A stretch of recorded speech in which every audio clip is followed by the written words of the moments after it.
mas como eles fazem para manter escravizada a população? Então eles destruem a economia, fecham a possibilidade, as liberdades das pessoas de poder ter um trabalho, de poder fazer riqueza. Então eles fazem um mecanismo como na Cuba existe, um mecanismo para dotar a eles de uma ração de comida, de alimento mensal. Então com essa bolsa de comida que eles dão para as pessoas, faz corrupção, faz clientelismo político. Eles prometem que vão dar comida, mais comidas que a vez passada, mas não dão, esperando deles obediência e esclavitud, e que não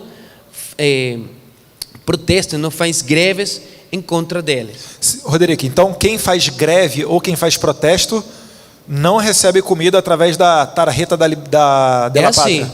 É assim, esse mecanismo começou na Cuba, mas agora usam tecnologia, e tecnologia biométrica, inclusive, com suas huellas digitais, os olhos, para saber quem é você, essa pessoa que está no cadastro, mas também eles necessitam saber quais são os seus familiares e como politicamente eles também votam. Porque se você, por exemplo, eu sou chavista, mas minha namorada não é chavista, então eles não dão comida para mim porque ela é oposição, ela é fascista, né? Por que vamos dar comida para eles se eles são fascistas, né? E para combater isso, o professor Olavo aqui ressaltou que a gente tem que estar nessa batalha cultural. É por isso que nós estamos aqui hoje organizando aqui essa cúpula conservadora das Américas. Retornando da Colômbia, a Colômbia está sofrendo a mesma coisa lá com as universidades. Estados Unidos, todo mundo está vendo. Então vamos nós aqui também nos organizarmos para combater de maneira igual esse mal que eles fazem por aí afora. Professor, já chamo o senhor de volta, tá ok? Vou fazer mais a última rodada aqui de perguntas e chamo o senhor na sequência no final para as considerações finais. Meus caros, na última passagem aqui agora, eu vou começar do Roderick para cá, fazendo uma última pergunta e um pouquinho também das suas considerações finais. Quer fazer daqui? Ah, não. Ah, tá, aqui, o microfone está aqui. Tranquilo. Estou um pouco nervoso falando. Roderick, ali na Venezuela, a gente sabe que ocorreram muitas mudanças com o chavismo, né? E depois, quando Maduro assumiu o poder. E, com certeza, uma boa parte delas é de cunho cultural. Existe hoje na Venezuela, em função desse socialismo do século XXI, implementado por Chávez e com a continuidade de Maduro, existe alguma raiz cultural, vamos dizer assim, a corrupção, ela foi culturalmente e propositalmente imposta na Venezuela. Como é que ela serve ao governo? Para ser um pouco mais direto, explica para nós aqui como é que funciona aquela tal da tarjeta de la pátria. Ok. A cultura de esquerda na Venezuela vem muito perto da Revolução Russa. Essa geração de jovens do 1920 foram influídos pela essa revolução. Em princípio, nesse momento, na Venezuela existia uma ditadura que proibiu o comunismo nesse momento. Mas esses jovens se converteram em lideranças políticas depois. Eles lutaram por 20, 25 anos mais contra o sistema ditatorial. Em esse momento também pode falar que é de direita, por outras coisas, mas instaurou democracia na Venezuela, tá? Com a social-democracia, e mudou a cultura venezuelana para outros princípios. No primeiro momento foram governos muito bons, porque fizeram a Venezuela que vocês conheciam, que era uma Venezuela rica, uma Venezuela próspera, uma Venezuela livre, segura.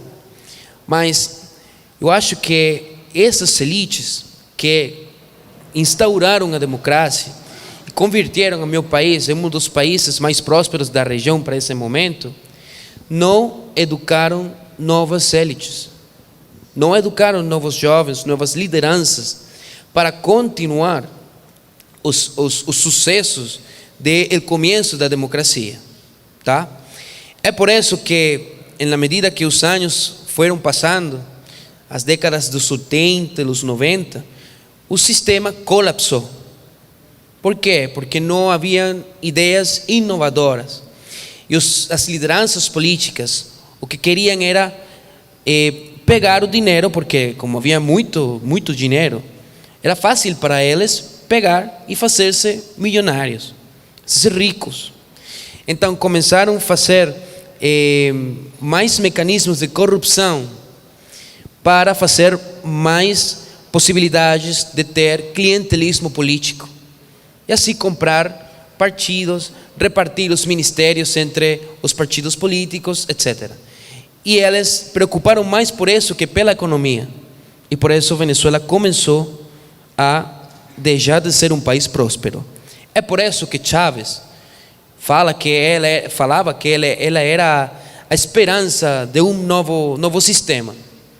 Mas foi pior. Foi pior porque ela incrementou a corrupção e o clientelismo político.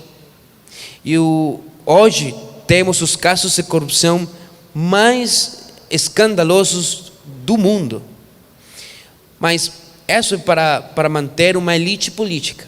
Por isso é que Maduro é ainda presidente, porque tem um grupo de pessoas que não precisam de que Maduro seja tirado do poder. Por quê? Porque perdem os privilégios. Mas como eles fazem para manter escravizada a população?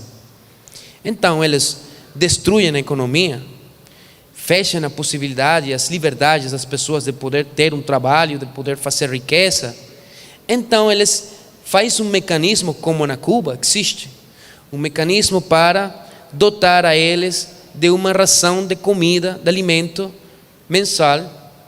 Então com essa bolsa de comida que eles dão para as pessoas, faz corrupção, faz clientelismo político.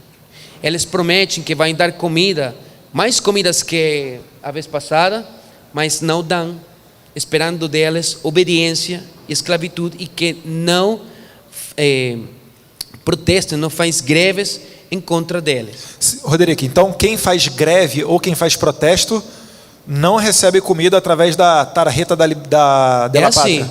É assim, esse mecanismo começou na Cuba, mas agora usam tecnologia, e tecnologia biométrica, inclusive, com suas huellas digitais, os olhos, para saber quem é você, essa pessoa que está no cadastro, mas também eles necessitam saber quais são os seus familiares e como politicamente eles também votam. Porque se você, por exemplo, eu sou chavista, mas minha namorada não é chavista, então eles não dão comida para mim porque ela é oposição, ela é fascista, né? Por que vamos dar comida para eles se eles são fascistas, né? Então a esclavitud, o clientelismo político tem o objetivo de manter no poder esse sistema, mas culturalmente existe uma reação da população contra isso. Se está gestando uma identidade anticomunista muito forte, que está dando possibilidades de que movimentos de direita existam logo de 60 anos na Venezuela. Perfeito, Roderick. Obrigado pelas suas considerações. Obrigado a vocês. Pedir a sua ajuda novamente para traduzir um pouquinho do que eu vou falar para o Orlando Gutierrez. Claro que sim. Orlando, recentemente nós vimos que ocorreu uma troca de poder na presidência de Cuba, né? Dentro o chefe de Estado, que é o chefe de governo de lá. Saiu Raul Castro e entrou uma outra pessoa. O que é que mudou com esse câmbio? O que aconteceu lá? Os Castros, eles perderam poder? Isso aproxima Cuba de uma democracia ou é só algo mais teatral, vamos dizer assim?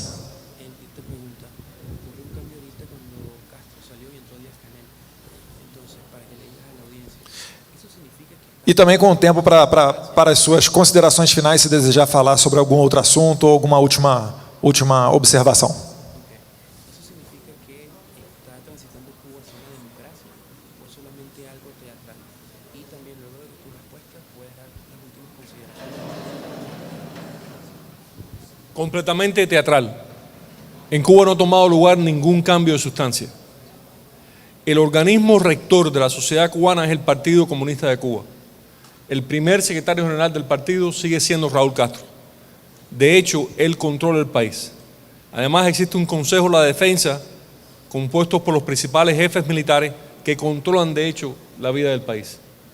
Díaz-Canel es presidente del Consejo de Estado, nombrado por Raúl Castro, en unas elecciones en que hay un candidato para cada puesto. Y la gente lo único que pueden hacer es votar por ese candidato. Así que en Cuba no hay ninguna democracia. Además, no existe el Estado de Derecho. El Poder Judicial está subordinado al poder del Estado y los jueces son nombrados por el Estado. Entonces no hay ningún tipo de defensa legal del ciudadano ante el Estado. Quiero también decir lo siguiente, y es importante que tengamos conciencia de esto. Venezuela es un país ocupado por el castrocomunismo. A todos los niveles, los agentes de inteligencia del régimen comunista de Cuba controlan al Estado venezolano y a las Fuerzas Armadas de Venezuela. Están presentes en todos los estamentos.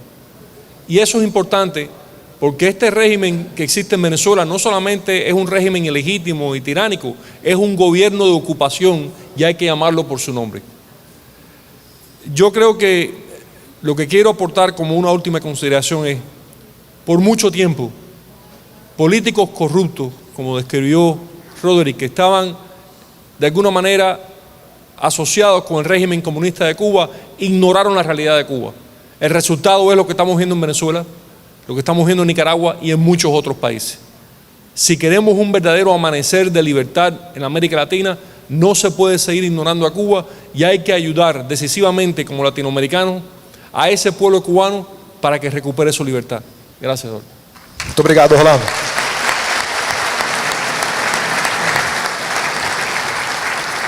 Então, deu para perceber que o Fidel Castro morreu, Raul Castro assumiu, passou o poder, mas que isso não implicou em nenhuma mudança verdadeira lá em Cuba, né? É uma pena, a gente vai seguir lutando de todas as maneiras possíveis para mudar aquele regime que também causa os seus prejuízos à humanidade, pode ter certeza disso. Prezado Príncipe, a gente vê no Brasil o movimento monarquista crescendo muito. Diversas vezes, na caminhada eleitoral principalmente, eu vi o pessoal até com uma bandeira, né? Fazendo menção à monarquia e etc. E muitos deles falando que em 1889 ocorreu um golpe. 1888 acabou a escravidão no Brasil. No ano seguinte, o Brasil se tornou uma república. A pergunta que eu faço é, como é que ocorreu essa sucessão para a nossa república e por que eles falam que ocorreu um golpe naquele momento? Porque a gente tem que saber a nossa história se nós quisermos entender melhor a nossa própria cultura. Perfeito, obrigado. Olha, é um momento infeliz da nossa história, porque nós, e eu sempre pondero isso do ponto de vista cientista político, claro que como parte da família eu tenho uma narrativa mais monarquista do que não, mas eu tento me controlar. Mas, aqui é um espaço democrático, pode ficar à vontade. Não, exato. Então desse controle vem uma certa... até alguns monarquistas acham que eu sou republicano, mas não é o caso. Porque eu tento ponderar o outro lado. Porque, de fato, teve movimentos republicanos que tinham muita virtude. Eles estavam saindo de monarquias absolutistas, monarquias tirânicas, monarquias que não representavam os cidadãos.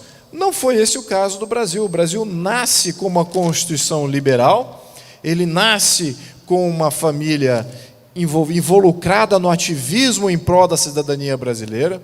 Então, quando houve o golpe republicano, todas essas liberdades individuais, tudo isso, essas conquistas de cidadania foram perdidas. Independência de poderes, foi perdido também a independência do judiciário. Obrigado, Carla Zambelli, apresentando aqui a bandeira do Brasil. Está ali a bandeira lá.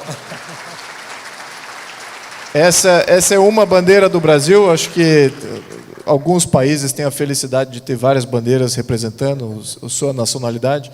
Então, nessa transição foi isso que aconteceu. Houve estados de sítio, houve mortes, houve 4.000 mortes, exatamente nessa transição, apesar dos próprios monarquistas dizerem, não, foi uma transição tranquila, Pedro II abriu mão do poder. Sim, Pedro II abriu mão do poder, mas a guerra civil que aconteceu logo em seguida foi uma guerra sangrenta. 4.000 pessoas, quando a população era menos de 10 milhões de pessoas, é muita gente morrendo. Então, houve aí uma guerra civil, instabilidade política, instabilidade econômica, inflação, quebra completa do Brasil. Geopoliticamente, nós perdemos décadas, perdemos a nossa marinha mercante, perdemos nossa proteção de soberania. Os ingleses começaram a tomar conta, veio a dívida externa, também em função dos ingleses interferindo. Então, expôs o Brasil ao que nós temos hoje, né? Uma sequência de governos com grupos de interesse dominando todo o ecossistema político, e também grupos externos. Então, essa que é a realidade que a República trouxe para o Brasil. Então, independente desta narrativa histórica, que é precisa, é a real história do Brasil, eu pondero que o movimento monarquista que nós vemos hoje é um movimento social de resgate de cidadania. Nós tivemos aí um momento fundamental, foi um primeiro passo na criação do cidadão brasileiro, na criação daquele cidadão livre, daquela visão de José Bonifácio, daquela Atenas que eu fiz referência no começo do meu discurso, aquele ateniense que através do livre comércio, através da academia, da ciência, da tecnologia, aquele brasileiro agindo livremente, ele consegue influenciar uma região muito maior do que a si próprio. Essa que era a visão de José Bonifácio, essa que era a visão até de integração que ele tinha da região. A libertação de cada um desses países, incluso do Brasil, começa com o resgate de cidadania. E aquele foi o primeiro passo de existir um cidadão brasileiro. E aí fica aqui minhas considerações finais.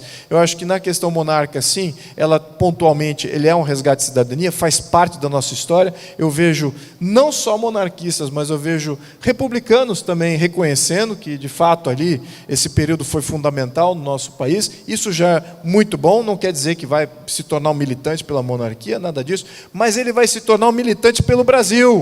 Ele vai se tornar um militante pela cidadania, aquela história nossa que é muito positiva. E é exatamente isso que os marxistas destruíram todo ao longo desse tempo. Então, você lutar para o reconhecimento histórico, ou ao menos essa reconciliação histórica, ela faz parte de você. Isso é uma luta pró a sua cidadania. E é disso que vai vir o nosso resgate, a nossa liberdade. E cabe aqui a nossa missão como brasileiro de pontuar isso, e refletir isso no nosso governo, no nosso Estado, tirar esse poder central, trazer esse poder da cidadania mais próximo aos municípios. E se essa missão, a gente concluir essa missão, Eduardo, lá no plenário, desarticulando o poder central presidencialista que existe hoje, é um ícone para toda a região, e que toda a região se liberte em modos similares. E é exatamente isso que a gente pontua aqui nesse fórum. Não é necessidade de criar aqui um Foro de São Paulo para controlar e dominar a região. Não é isso. É para você ter um fórum de resgate de cidadania e de libertação. E que cada país, sim, cada país tem orgulho de sua cidadania, de sua história, porque todos esses países, que eu também visitei alguns aqui na região, têm uma história muito interessante, muito bonita a contar, e que ela seja contada em plenitude, de uma maneira positiva, porque eles existem. Se fosse essa história de fracasso, eles não existiriam. Então fica aqui o meu comunicado, minhas considerações finais. Muito obrigado a todos.